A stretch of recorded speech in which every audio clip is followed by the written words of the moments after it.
శాసనమండలి సమావేశాలు లైవ్ లో చూద్దాం. ప్రస్థానం మొదలుపెట్టి ఎమ్మెల్సీగా డిప్యూటీ చైర్మన్ గా ఏకగ్రీవంగా అందరి అభిమానంతో ఎన్నికైనందుకు వారికి శుభాకాంక్షలు తెలియజేస్తూ ఈ స్థానానికి కూడా వన్నే తెస్తారని ఆశిస్తూ ధన్యవాదాలు. మాధవ్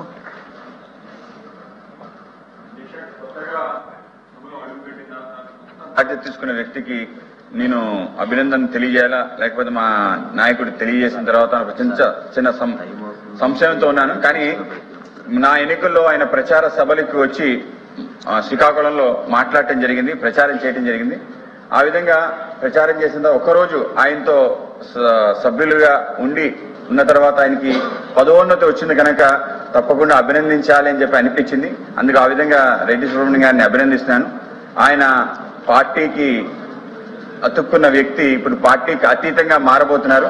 తప్పకుండా మాలాంటి కొత్త సభ్యులకి ఎక్కువ అవకాశాలు ఇవ్వాలి అని చెప్పి ఒక స్వార్థం కూడా మాకుంది. ఆ విధంగా రెడ్డి సుబ్రహ్మణ్యం గారు మాకు కొన్ని అవకాశాలు ఇస్తారని చెప్పి ఆ విధంగా ఈ యొక్క సభని హుందాతనాన్ని కాపాడి ముందుకు తీసుకెళ్తారని ఆయన్ని కోరుకుంటూ ఆయనకి ప్రత్యేకంగా అభినందనలు తెలియజేస్తూ కొత్తగా ఆయన మాకు ఎక్కువ అవకాశాలు ఇవ్వాలని చెప్పి సందర్భంగా తెలియజేసుకుంటూ ఆయన్ని కంగ్రాచులేట్ చేస్తూ మంత్రివర్యులు పల్లె రఘునాథ్ రెడ్డి గారు ఇంకొక వీటితో స్టార్ట్ చేద్దామమ్మా.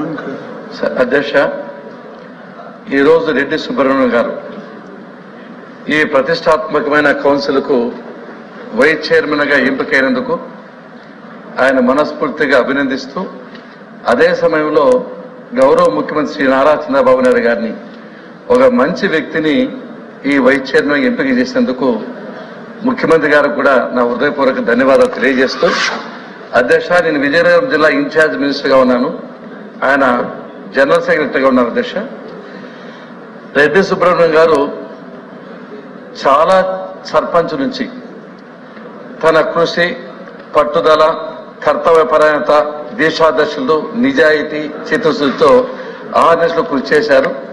ఈ రోజు ఎమ్మెల్సీగా కాకుండా వైస్ చైర్మన్ స్థాయికి ఎదిగినందుకు ఆయన కృషి దానికి కారణమని చెప్పి ఈ సందర్భం గుర్తు చేస్తున్నారు. అధ్యక్ష, భారతదేశ the beauty of the democracy. అధ్యక్ష, ఒక chai wala became the prime minister of India. Railway station లో ఒక టీ అమ్ముకునే వ్యక్తి ఈ రోజు సువిశాల భారతావనికి ప్రధానమంత్రిగా ఉన్నారు. శాసనమండలి లైవ్ చూసాం. కొద్దిసేపటి క్రితం మొదటిసారి ఎమ్మెల్సీగా ఎన్నికై మొదటిసారి శాసన మండలికి వచ్చిన నారా లోకేష్ మాట్లాడారు. ఆయన ఏం మాట్లాడారో శాసనమండలిలో ఆ దృశ్యాన్ని చూద్దాం.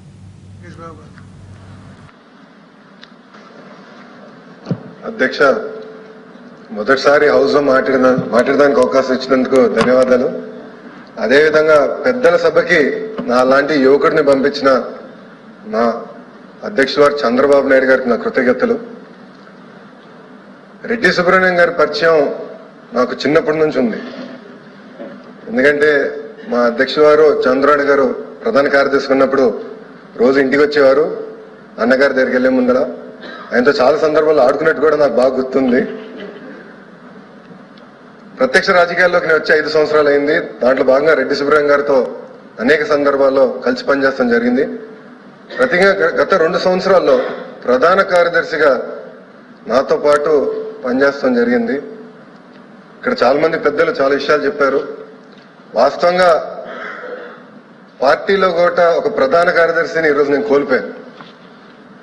నిన్న మా అధ్యక్షుడు మమ్మల్ని అందరూ పిలిచి ఇట్లా డిప్యూటీ చైర్మన్ ఎన్నికలున్నాయి, ఎవరు పెడితే బాగుంటుందని అడిగినప్పుడు అందరికీ వదిలేసాం.